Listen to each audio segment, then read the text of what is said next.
อุ้ยเขางานขายเร็วเฮ้ยนายมาไหนเลยอ่ะ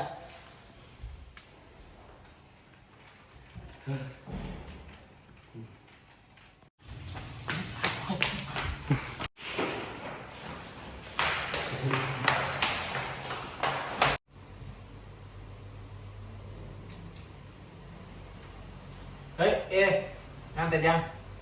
ยังว่ะ ไปเกมไหม เล่นมาเข้าเกมเลยงานไม่ทำเสร็จยัง จัดไหมเพื่อน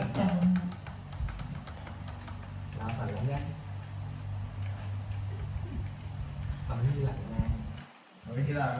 รีบทำไปไหนวะหัวหน้าไม่รีบหรอก ยิงมาก่อนแค่นั้นเลย กำลังไปครับ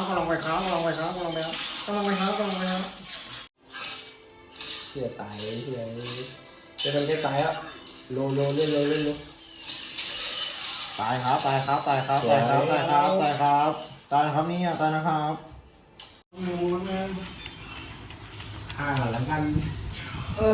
ยงานเสร็จแล้วเว้ย ไอ้เหี้ยตายเฮ้ยเพื่อน งานพวกนายเสร็จหรือยังอ่ะ ยังไม่เสร็จว่ะ อ้าวแล้วทำไมไปเล่นเกมอ่ะ เฮ้ยงานเอาไว้ที่หลัง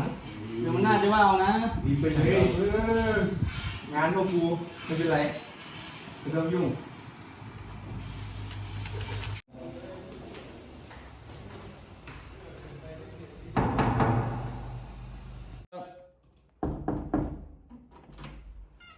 เฮ้ยพวกคุณ3 คนอ่ะคือที่พบหัวหน้าด้วยหัวหน้าเรียกครับ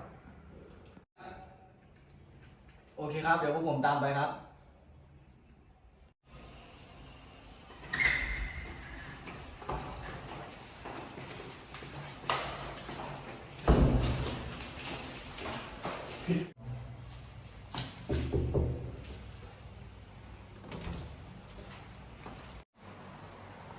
ที่ผมเรียกพวกคุณ3 คนมาเนี่ยไม่มีอะไรหรอกก็เรื่องงานนี่แหละจากที่ผมดูมาเนี่ยคุณณัฐพงศ์คุณทำงานได้ดีมากดีมาตลอดเลยมาก็ไม่สายทำงานให้ผมประทับใจมาก ผมมี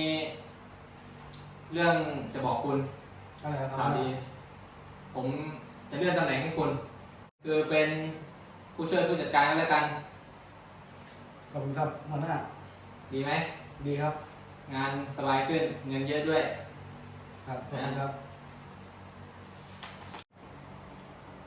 แล้วพวกคุณ2 คนอ่ะจะเอาไงดี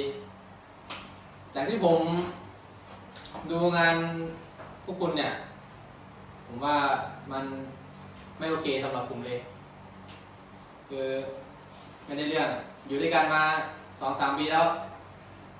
ก็ตลอดอ่ะผมเห็นตลอดอย่าว่าผมไม่เห็นนะทำงานก็มีแต่เล่นโทรศัพท์เล่นเกมไม่ตั้งใจทำงาน มาก็สาย คุณมีอะไรจะแก้ตัวไหม ไม่ครับไม่มีครับ ผมถามตรงๆเลยนะ พวกคุณอยากที่จะอยู่บริษัทต่อไหม อยากครับ แต่ว่างานมันไม่ได้เลื่อนมาตลอดเลยนะเอาแบบนี้แล้วกัน ผมจะจ้างพวกคุณ2 คนออก อยู่ไป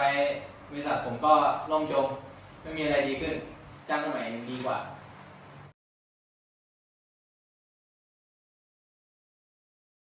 ดีมาตลอดเลย มาก็ไม่สายทำงานให้ผมประทับใจมาก ผมมีเรื่องจะบอกคุณ อะไรค ข่า รั ว บ ดี ผม